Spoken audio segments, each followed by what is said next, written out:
cut back on our expenditures so that you can afford to have a legacy that's working for you, growing for you. Quit going out and buying the $800 a month payment cars. Quit going out and blowing money just so that you can say, oh, we bought this, it was nice. Hey guys, Dwayne Richens, Door-to-Door Realtor. Today we're going to talk about something that's so important. A lot of times we don't look at our jobs as important or, hey, we're just trying to make a difference. We're trying to buy one house at a time for these clients. I'm here to tell you that it is way more vital than that. And you've got to have that mindset in order to produce at a really, really high level. So let's talk about our industry. Let's dive into what our communities and the impacts on the economies that it has. Let's explore the significance of real estate as a professional and why our role is so critical in the field today. So we're going to talk about economic impacts. Think of the amount of money we are moving through our economy right now. What is more expensive than buying and selling real estate? There's not another thing out there that is going to be more impactful in anybody's lives, whether it be the builders, the contractors, the subcontractors, the people buying the homes, living in those homes, gaining the equity. Guys, this is a scarcity that in an American dream in reality. But the scarcity is land is going away. Home prices are going up. Many people cannot afford to buy homes at this point in time.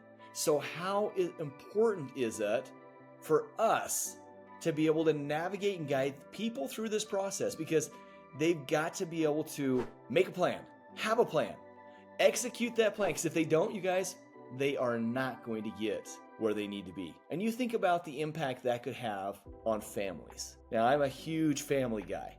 And I look at if I had to have my children living with multiple families to be able to live, being in a cramped apartment, what kind of lifestyle does that create for them?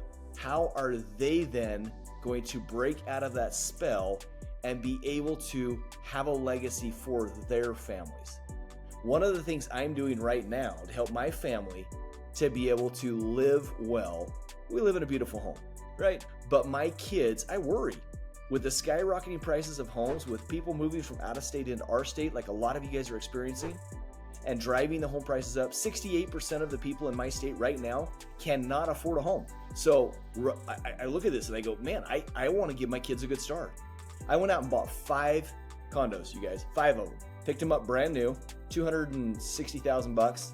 Most expensive was $300, and I threw renters in there.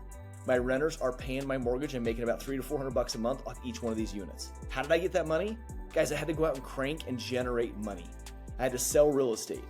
But I'm living exactly what I'm preaching to my clients. I'm living and helping them understand the value behind real estate and what it can do for your family. Now, I've got kids that range from 18 clear down to 4 years old. I've got 5 of them.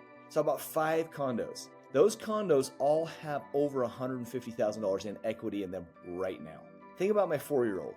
When she turns 18, moves into it for college, what is it going to look like for her? How much equity is going to be in there? What is her payment going to be? And will she be able to sell that to get into her first home with her husband to start their families? Could they live in that for 5 or 6 years as they have kids? It's 3 bedrooms, 2 baths. Of course they could. So now we're talking 23 years down the road, and is that home almost paid for? It is. It is. It's a 30-year mortgage. And that thing will probably be worth $600,000, $700,000 at that point. What kind of legacy can you leave your children? Are you willing to go out and do that work to be able to produce that kind of lifestyle, not only for yourself, but for your families in the future, right? So think about real estate in general, where it's headed, how much you can bless the lives of those around you. Because a lot of people don't understand this. I had agents reach out to me today that said, hey, in our meeting, can we go over interest rates? Because too many people feel like it is too expensive to buy real estate right now at a 6.5%, 7% interest rate. And I'm so passionate about this because in reality, who can afford not to buy real estate right now? Cut back your expenditure, cut back your credit card debt, cut back your eating out. So many Americans are eating out all the time. How much does it cost to eat out anymore? McDonald's is at $10 per person. Go to a restaurant. You're going to be dropping with a tip and everything else for 2 people, $60 to $70 every time. cut back on our expenditures so that you can afford to have a legacy that's working for you, growing for you. Quit going out and buying the 800 a month payment cars. Quit going out and blowing money just so that you can say, oh, we bought this, it was nice. Get something that's going to grow for you as an asset. Over the last 5 years, we've seen a 200+% increase in values in homes. Which side do you want to be on? The side that's saying, oh, interest rates are 7% right now, and it's going to cost me an extra $200 to $300 a month to buy a house right now.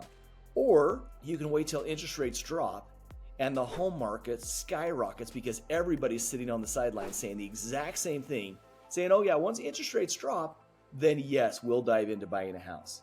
Guess what? Then they're in a bidding war. They're going to pay $50,000 to $60,000 over. They're not going to get closing costs. They're not going to get help with repairs. They're not going to be able to have contingents upon buying a house.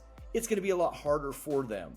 When in reality, if we can just suck it up, buttercup, and get our point to where we can get into those houses right now, pay a little extra more a month, cut back, even do a second job if you need to. Get into those homes now. Make the sacrifice because you will be grateful you do. That's where I've made a ton of money. I've got over 68 doors, and I've made a ton of money by sucking it up a little bit, working really hard to be able to build that portfolio for me and my family, for our retirement, for our legacy, for our residual income that's coming in each month, even though I don't touch it, because of exactly what I just told you. As we had those huge spikes, as real estate jumped so much over the last 5 years, look at all the money I had just immediately in equity. My clients are paying off my mortgages. My clients are giving me tax write-offs. Last year, I got a tax return, people. So if you're not looking at this in the right way, if you're not helping your clients understand it in the right way, they will miss the boat. And you don't want that on your shoulders. Get out there. They need powerful real estate agents. Educate them.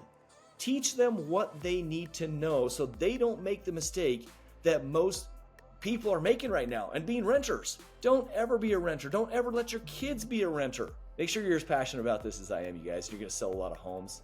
And make sure you ask the right questions to guide them through the process. Because if you just go tell them they're idiots, if you just go tell them they're making bad choices, they're going to look at you and go, what do you know, right? You don't know anything. Walk them through the whys, through questions, help them come to the conclusions, teach them from the past, teach them where the future's headed, and you're going to kill it. Guys, I'd love to hear from you. Make sure you like and subscribe to this channel. Share it with all the other real estate agents you know, and make sure you hit one of the venues that we're hitting up soon. Honestly, get into one of our locations. Help us change your business for you and your clients and for your family. Let us help you print money. Have a great day, guys.